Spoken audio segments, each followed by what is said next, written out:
What if the USA existed in 1444? Hi everyone, and welcome to today's video where we're going to be seeing what would happen if the US existed in 1444. If you enjoyed this video, don't hesitate to leave a like and subscribe, since only 20% of you are subscribed, and you can become a member today.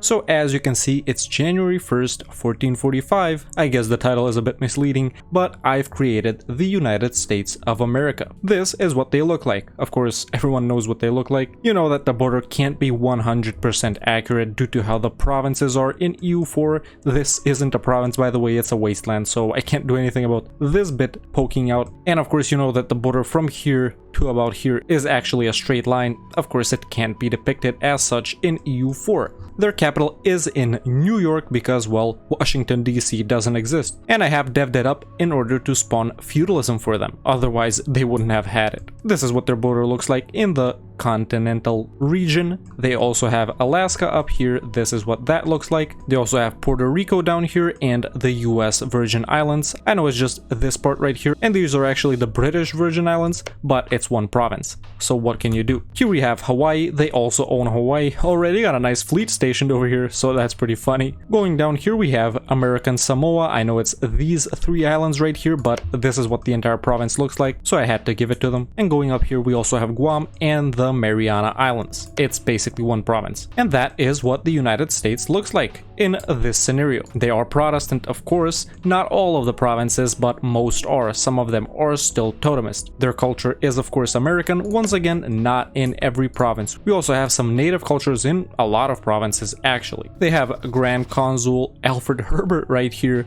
I guess George Washington isn't born yet. Maybe we'll see him in about 300 years. Either way, they are a grand republic. They have the American Republic government reform. They're a kingdom right now, and they have the Western Tech Group. They have about 305,000 units right now, although I am suspecting they will downgrade that pretty soon to about 80k, even though, according to the ledger, their force limit is 144. Based on their income, they should fit in right below Ming in terms of their army size. They are number one on the Great Powers list with 1274 development, just above Ming and far ahead of the Mamluks, England, the Ottomans, France, Castile, and the Timurids. And that is our current setup. So, what do you think will happen in this scenario? Will the United States continue to expand rapidly in all the uncolonized provinces in North America, moving down to Central America? Will they be conquering the nations in Mexico really quickly, or will they be stopping here a bit and then slowly pushing in? Will they have problems with rebellions due to all the native nations that they conquered, and that's in quotation marks? Will they blow up?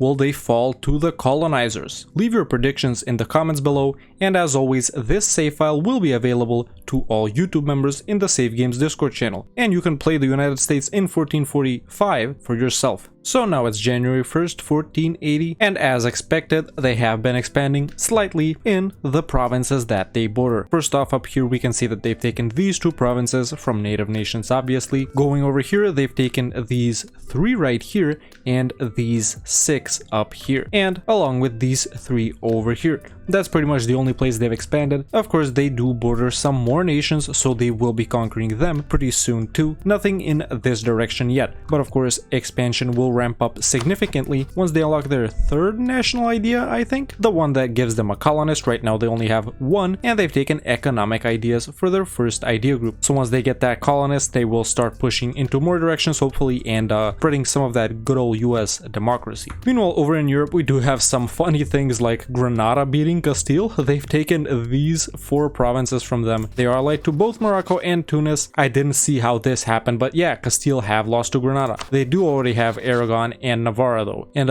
weird alliance with Venice? That's not something you see every day. Austria is looking really strong right now. They have Hungary and Bohemia as junior partners, and Livonia exists. So that's what things are looking like right now. I did force spawn the Renaissance for the US because, well, I think they would have it. To be honest, they are Western tech, so I do think they should have it. They're not looking too bad on tech right now. Of course, they aren't the first. The nation that's leading tech in the world appears to be Tondo right here with 577. The US are on 566 right now. And we'll check back in 1530. So now it's 1530, another 50 years have passed, and let's take a look at what the US has been up to. Right away we can see that, well, they have continued to expand up here and spread their democratic ways to the North American nations. This has been their primary point of expansion because, well, a lot of nations were concentrated in this region. There still are nations over here, like this one right here, Innu over here, which have grown quite a bit, and these other ones too, as well as some up here. They've also started pushing into Mexico a bit, and they might have conquered provinces from nations over here, or they might have just colonized them, to be honest, because they did unlock their third national idea, Manifest Destiny, which gives them +1 colonist. And this is what they're looking like right now. Basically, they've continued their expansion in Canada. They have also taken quantity and trade ideas for their second and third idea groups. Not much changes in the religion map mode. They have been converting some provinces, but they've mostly been leaving them alone,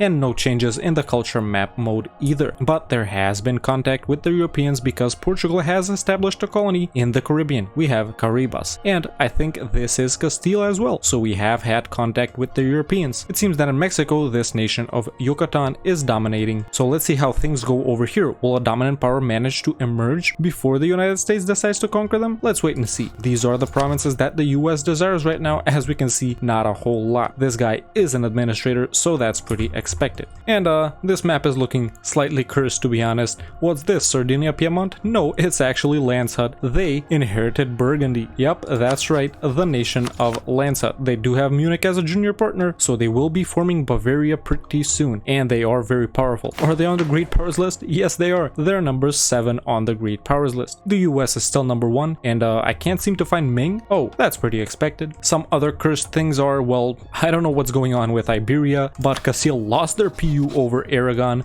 but France gained it. As we can see, Aragon is a junior partner under France. No idea how that happened, but France also have Naples as a junior partner, so France is super strong. They have a Bonaparte about 300 years early, but it is pretty funny. Austria is still looking very strong. They have expanded over here and in Italy as well. I guess Austria doesn't like the Pope, huh? They have started integrating Bohemia, and they still have Hungary. The Protestant Reformation has spawned, nothing too big just yet. We have some Protestant nations down here and over here, and some reformed ones over here. Austria have passed 3 reforms and are actually still gaining imperial authority.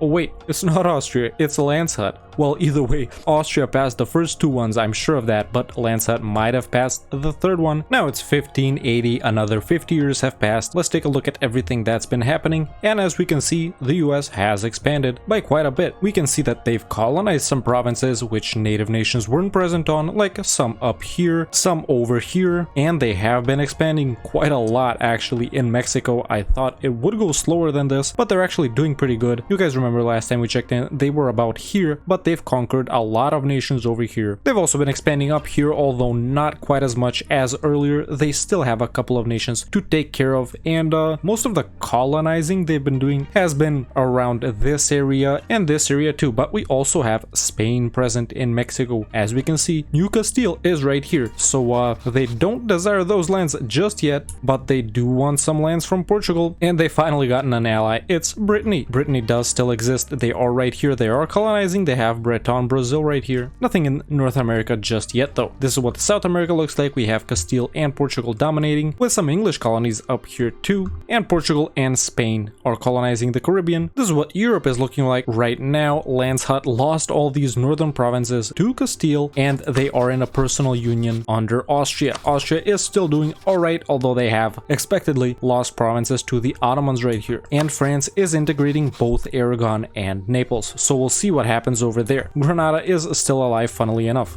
This is what the religious situation looks like. Protestant and Reformed are dominating Germany and northern Italy. Ming are still exploding. So now it's 1630. Let's take a look at everything that has changed, and even from here you guys can see that the US has still been expanding quite a lot. They own pretty much all of Mexico now, with the exception of this native nation Quiche right here, this nation Yaqui, who is their vassal by the way. They just started integrating them, and this nation right here. We also have 2 Castilian colonies right here, New Castile and Castilian California, California did own these provinces right here, but the US declared a war against them. In fact, they declared 2 wars against them to take these 4 provinces right here. They were obviously successful. They can declare on colonies without getting the overlord involved, although they haven't been taking too much. They stopped right here where New Castile has some provinces once again, and they pretty much took care of all the Mexican nations. They've also expanded in this region as well, taking care of all the North American nations, and pretty much the only one that's left is Algonquin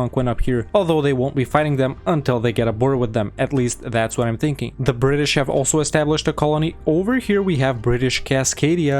Let's see if the US desires that land, and well, they somewhat do. Either way, that's what the US has been doing, so they definitely are declaring on colonies too, just a bit slower. I do think that will ramp up once they get the imperialism CB, and this guy right here, he's a colonialist, so he's not gonna want to conquer too much. That's expected. This is what South America is looking like. We have Portuguese, Castilian, Breton, and English colonies, and this is what Europe is looking like. Not too much changes from last time. France has integrated Aragon and Naples, but they did just lose a war to the British, where the Great Britain took these provinces over here along with Paris. They just declared, called in Castile and Portugal, and immediately blitzed France. I was thinking France is gonna do really well, but they actually stood no chance being attacked from all sides. Now Britain does have Paris, and let's take a look really quickly. They do have the Force Union CB against France. Is the AI smart enough to use it? Well, we've seen Castile use it against Portugal, so I am thinking that Britain might actually PU this massive France in a few years when their truce runs out.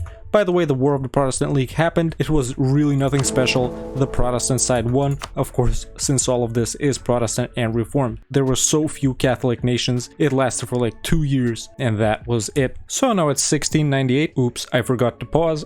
But anyway, this is what the United States looks like right now. As we can see, they have expanded a lot more up here in the north, so I guess when they didn't have anywhere to colonize down here, that's where they shifted their attention to. You guys remember that a little British Cascadia formed here, and well, they started to grow quite a bit in this sort of gap between the well, lower, not 48, but you know, the lower part of the US and between Alaska. And as we can see, they barely exist right now. They have this province, and this province right here. The US has been taking this region over from them.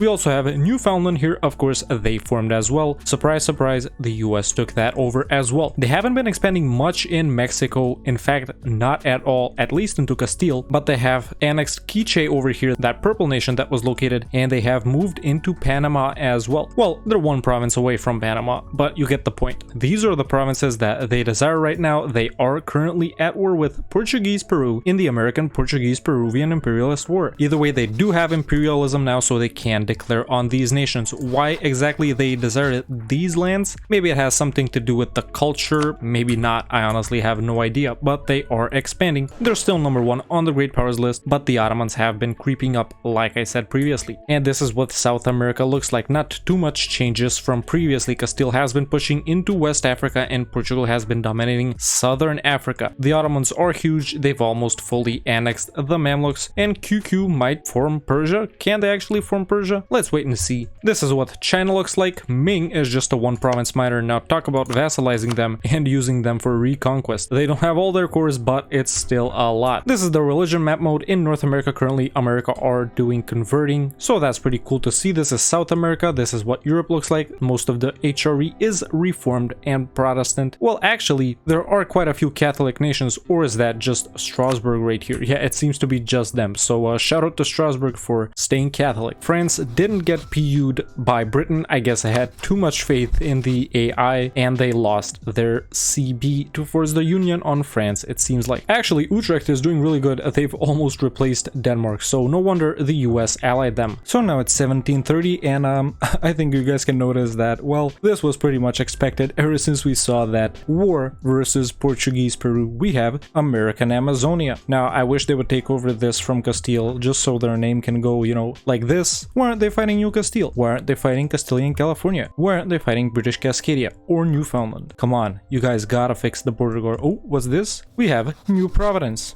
I feel like these pirate republics over here used to happen a lot more frequently back in 130, but maybe I just never pay attention. Either way, we can see that America have expanded in this region and in this region. Either way, the US have built the Panama Canal right here. Nice little unit model right there. I guess I have the American Dream DLC or something, but they do have the Panama Canal. Ooh, they're currently in a war with Castilian La Plata, which is this nation right here, so I'm guessing they want some provinces down there. Ooh, and actually they want a lot of provinces in South America, mostly from Portuguese Peru and English Colombia, but from La Plata as well. And we can see that they have expanded in the Caribbean as well. That's not something I noticed. So they have almost the entirety of Hispaniola and about half of Cuba. Either way, let's go over to Europe and see what's going on over here. I guess the Commonwealth is being pummeled by the Ottomans. Oh my god, the Ottomans have Rome once again in these what if videos. You know, when I do a regular campaign, the Ottomans are so weak, dude. But in these what if videos, look at them, they're massive. That's some Chad Ottomans right there. Portugal is being a Chad in southern Africa as well. They almost have the entirety of South Africa with the exception of some smaller regions in Congo. Castile are expanding in here and Portugal are expanding over here. Britain has taken over half of France and it looks like France is transitioning into being Aragon. Trent is doing really good. Look at Trent over here. Castile is also expanding in this region. Strasbourg is doing all right. We have Russian North Germany. I'm guessing they had Pomerania in a personal union, and Russia owns Copenhagen. That's pretty funny. This is what Asia looks like. Shun is dominating in China, and we'll check back in. Actually, we won't, because I want to show you the revolutionary map mode. The revolution spawned in the Ottomans. It is spreading a bit. Will we have some revolutionary nations? We'll see. And now it's time for me to say that we'll check back in 1780. So now it's 1786. Another 50 years have passed, and as you guys can obviously see, the US have taken control of most of South America, with only a few provinces here and there owned by Castile, and this one by Great Britain, a few remnants of Castilian La Plata and Portuguese Brazil, as well as Breton Brazil right here. They own most of the Americas now. Now, I did say, will they own the entirety of the Americas by the end of the game? I didn't think that could happen, but obviously they have been pushing into here, and it's definitely something that could actually happen. Let's take a look at the provinces that they desire. So yeah, they will definitely be going for this. They have truces with these nations right now, so I guess they fought them just recently, and they even declared directly on Castile at one point in the American Castilian Imperialist War, where they fought Britain and Portugal along with Castile. Of course, those are Castile's allies. They probably fought Strasbourg too. I don't know about Austria though. Not sure about that. So yeah, this is where they've been expanding. Nothing too much outside of the Americas, and they have, well, not a lot to take over from these nations, to be honest. This is pretty much 3 wars for them. One versus Castile, one versus Portugal, and one versus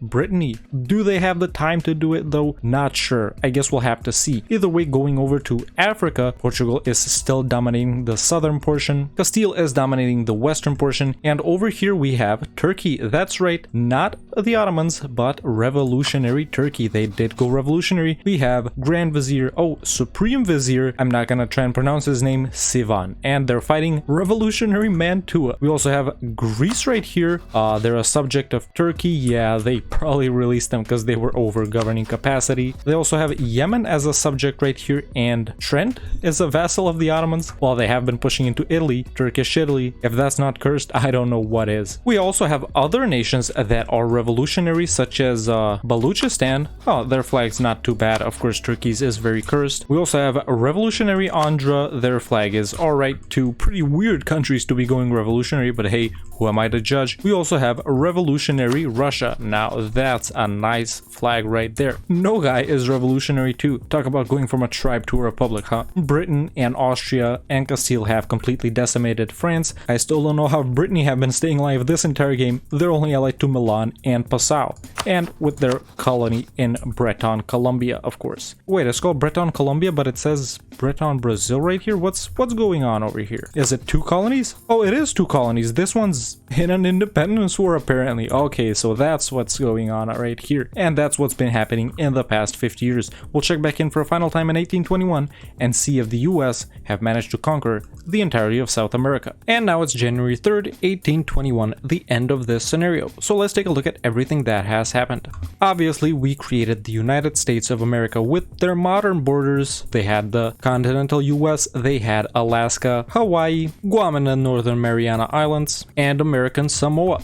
and this is what they've become by now. Basically, they started out like that. They were Protestant, and most of their provinces were also of American culture. Not all provinces were Protestant either, but they have been doing converting, and they also have been doing some culture converting. There were a bunch of provinces that weren't American. They seem to have converted those as well. Their initial expansion was focused on the native nations that surrounded them, of course, until they got their colonists from their national ideas. That's when they started pushing down to Mexico a little bit and started conquering these nations down here, as well as some other ones in Canada that were left. But after that, once they reached Mexico, their expansion really started, and they took over all of these nations over here, and they even started fighting colonial nations such as Castilian Mexico and California, as well as British Cascadia. But later down the line, they also took exploration and expansion ideas, which enabled them to colonize all of those uncolonized provinces north and south of them even faster. Then they started pushing into South America, first declaring on Portuguese Peru, which was located right here, and after that they decimated even more nations such as Breton Colombia, English Colombia, Portuguese Peru, Brazil, well, Portuguese Brazil, a colony, and later Breton Brazil, who actually became